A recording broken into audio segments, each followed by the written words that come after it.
Hello everyone, welcome to Uttarakhand next exam. आज की यह वीडियो उत्तराखंड के सभी आगामी एग्जाम्स के लिए इम्पोर्टेंट साबित होने वाली है। इसकी पीडीएफ के लिए टेलीग्राम लिंक ज्वाइन करें।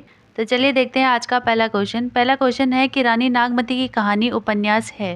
पहला है राहुल सांगत्यान की, दूसरा है हरिशंकर परसाई, तीसरा है शैलेश मटियानी, चौथा है मनोहर श्याम जोशी। तो रानी नागमती की कहानी जो रचना है ये है हरिशंकर परसाई जी की। इसके साथ साथ हरिशंकर परसाई जी का एक और उपन्यास है तट की खोज।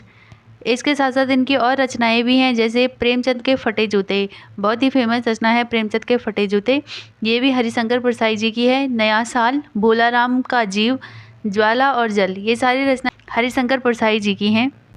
नेक्स्ट क्वेश्चन है कवि का अकेलापन के रचनाकार हैं। तो हमको बताना है यहाँ पे कवि का अकेलापन किसने लिखा है। तो पहला है मंगलेश डबराल, दूसरे हैं मनु भंडारी, तीसरे हैं शेखर जोशी, चौथे हैं शैलेश मटियानी। तो यहाँ पे इसका सही आंसर आ जाएगा मंगलेश डबराल। तो मंगलेश डबराल जी जो हैं इनकी रचना है कवि का अकेलापन। साथ ही साथ इनकी और रचनाएं हैं पहाड़ पर लालटेन। पिछली वीडियो में गलती से मुझसे शैलेश मटियानी हो गया था पहाड़ पर लालटेन, लेकिन वो मंगलेश डबराल जी की रचना है। पहाड़ पर लालटेन, घर का रास्ता, हम जो देखते हैं, आवाज़ भी एक जगह है, नए युग में शत्रु, लेखक की रोटी और ये कवि का अकेलापन, ये सारी रचनाएं हमारी मंगलेश डबराल जी की हैं। नेक्स्ट क्वेश्चन है प्रज्ञा चक्षु का अर्थ है। तो यहाँ पे हमको जो प्रज्ञा चक्षु शब्द है इसका अर्थ बताना है। पहला है विद्वान, दूसरा है तीव्र दृष्टि, तीसरा है अंधा, चौथा है बड़ी आंखें। तो इसका सही आंसर यहाँ पे आ जाएगा विद्वान। प्रज्ञा चक्षु शब्द का अर्थ होता है विद्वान। नेक्स्ट क्वेश्चन है हाथ को हाथ ना सूझना का अर्थ है। तो यहाँ पे जो ये मुहावरा है हाथ को हाथ ना सूझना, इसका अर्थ बताना है। पहला है भ्रम में पड़ जाना, दूसरा है खोए रहना, तीसरा है घना अंधेरा रहना और चौथा है चोट लगना। तो हाथ को हाथ ना सूझने का अर्थ है घना अंधेरा रहना। नेक्स्ट क्वेश्चन है नल बूंद बूंद टपक रहा है, वाक्य में रेखांकित शब्द है। तो इसमें जो बूंद बूंद शब्द है इसको बताना है कैसा शब्द है। क्या ये विशेषण है, दूसरा क्रिया, तीसरा क्रिया विशेषण, चौथा सर्वनाम।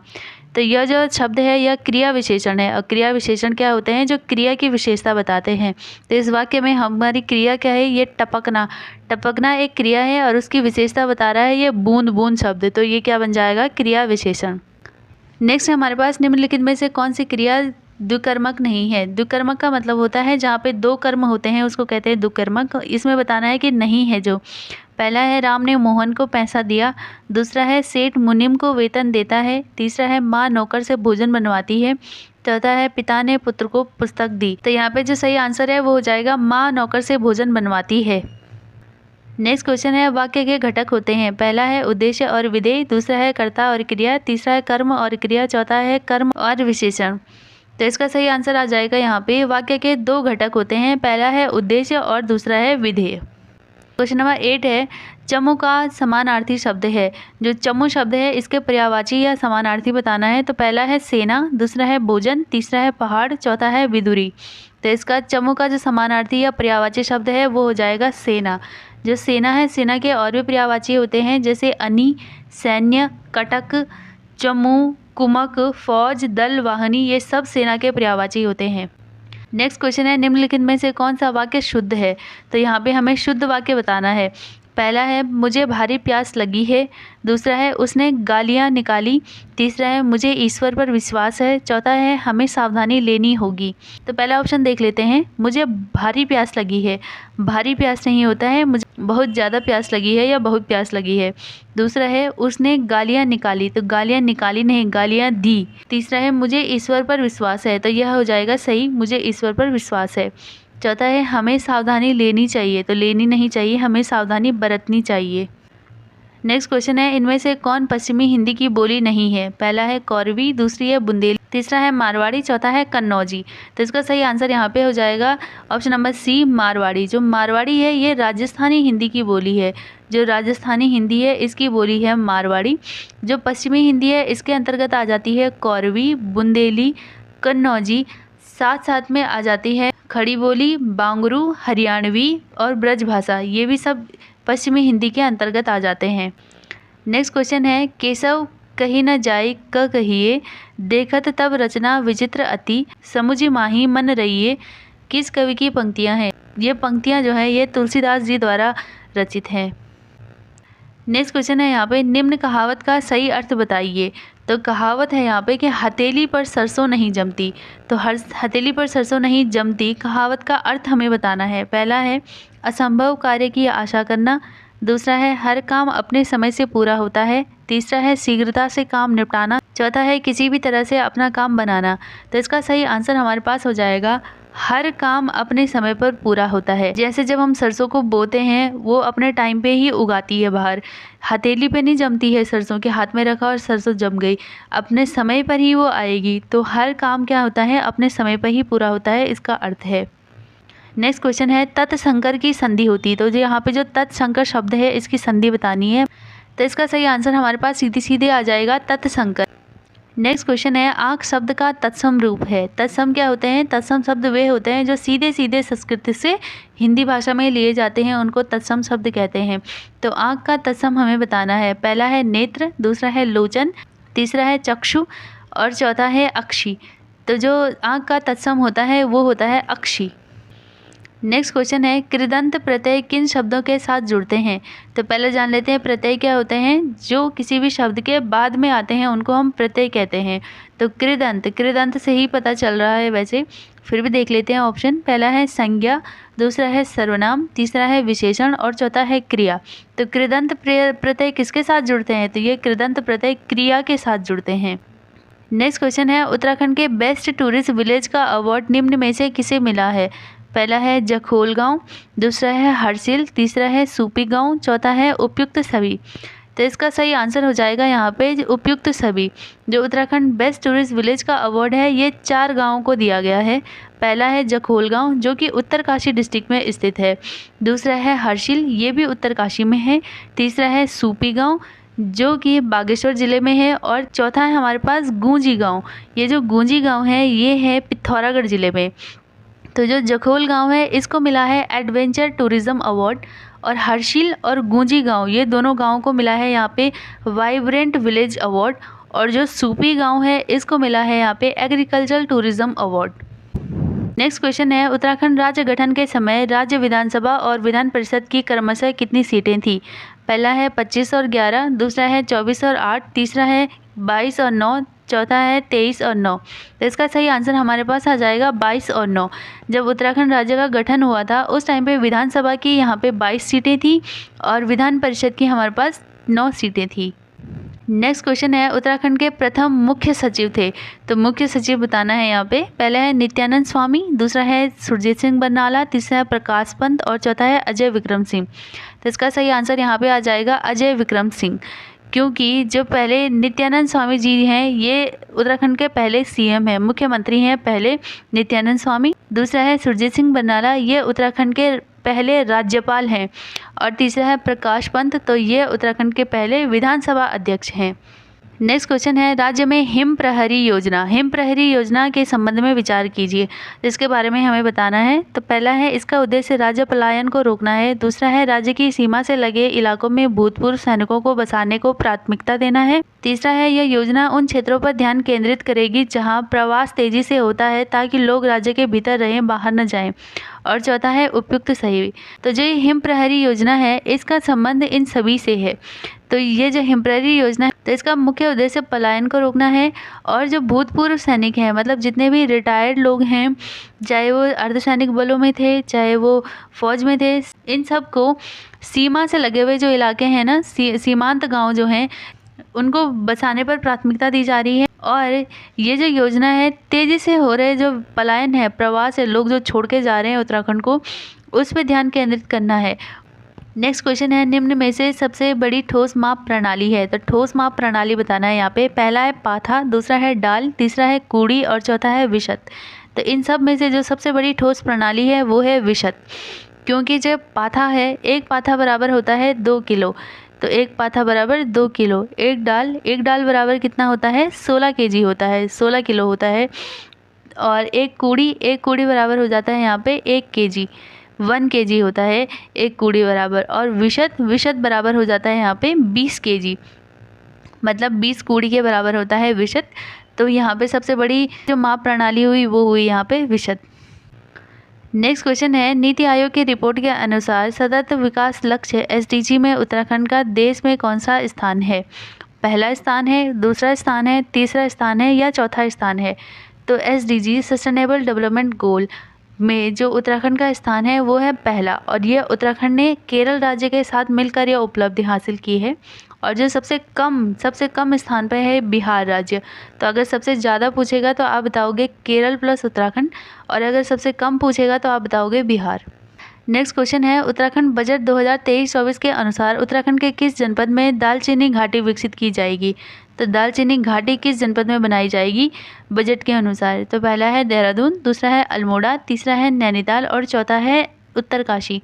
तो इसका सही आंसर हमारे पास आ जाएगा नैनीताल। नैनीताल में दालचीनी घाटी विकसित की जाएगी।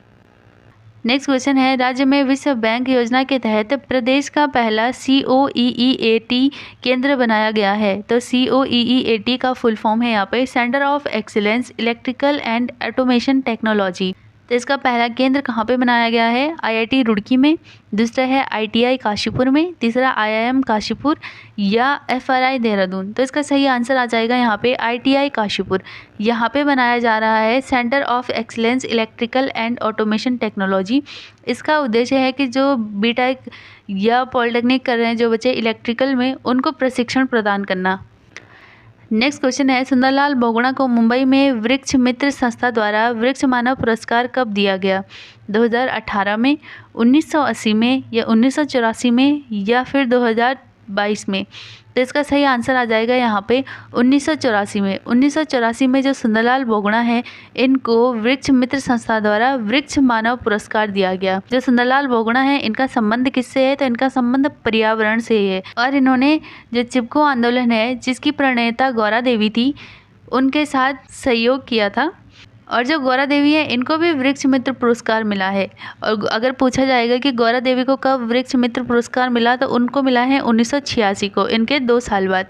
और सुंदरलाल बोगड़ा को मिला है 1984 को। गौरा देवी और ये दोनों चिपको आंदोलन से संबंधित हैं। और चिपको आंदोलन कहाँ से शुरू हुआ था, तो चिपको आंदोलन रैणी गाँव से शुरू हुआ था।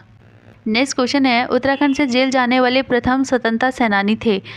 पहला है कालू मेहरा, दूसरे हैं श्रीदेव सुमन, तीसरा है मोहन सिंह मेहता और चौथा है विष्णु देवी शाह। तो उत्तराखंड से जेल जाने वाले प्रथम स्वतंत्रता सेनानी थे मोहन सिंह मेहता।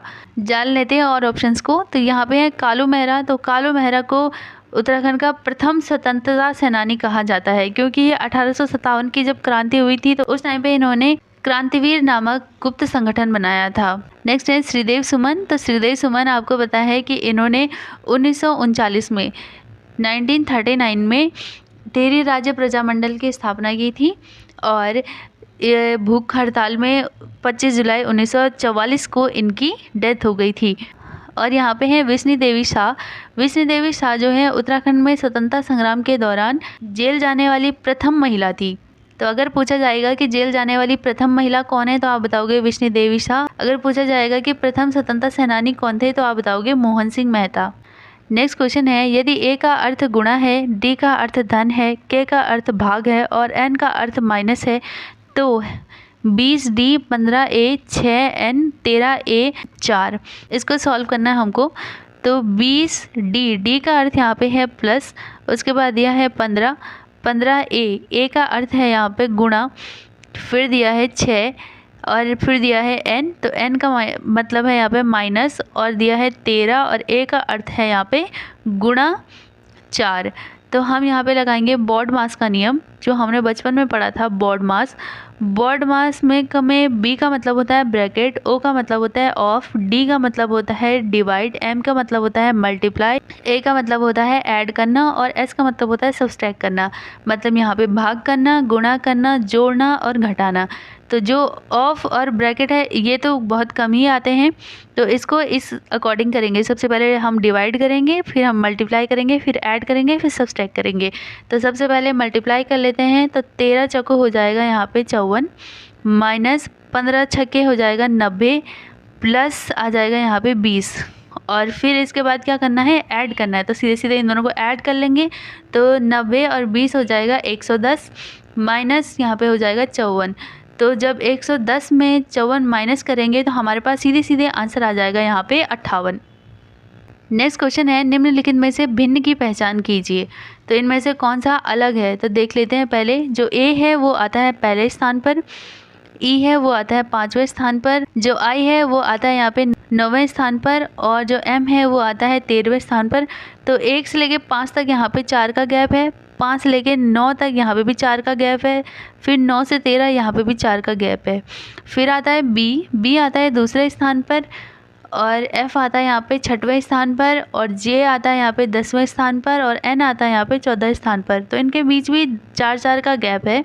फिर है सी है हमारे पास 3रे स्थान पर, फिर जी है हमारे पास 7वें स्थान पर, के हमारे पास है 11वें स्थान पर, और ओ आता है 15वें स्थान पर।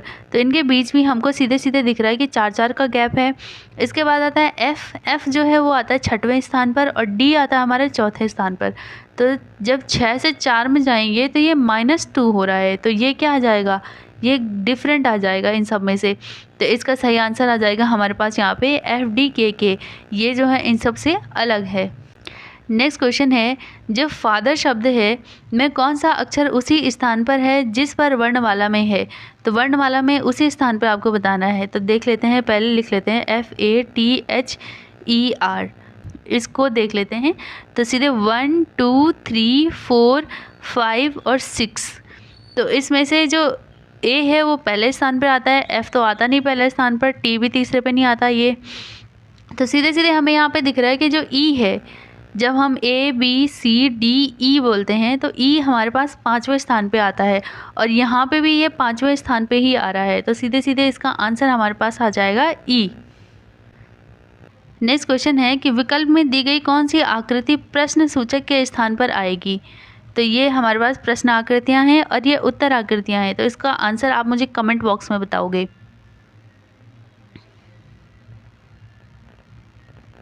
नेक्स्ट क्वेश्चन है, नंदिनी रीता से लंबी है, कपिल रवि से लंबा है, लेकिन उतना नहीं कि जितनी रीता है। इनमें से सबसे छोटा कौन है। तो सबसे पहले देख लेते हैं नंदिनी जो है वो रीता से लंबी है, और कपिल रवि से लंबा है। कपिल जो है वो रवि से लंबा है, रवि, और लेकिन उतना नहीं है जितना रीता है।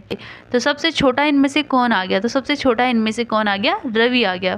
तो इसका आंसर सीधे सीधे हमारे पास आ जाएगा रवि। और जो इससे पहले वाला क्वेश्चन है, इसका आंसर आप मुझे कमेंट बॉक्स में दोगे। आज की वीडियो में इतना ही, और इस क्वेश्चन का आंसर आप मुझे कमेंट बॉक्स में ज़रूर बताना।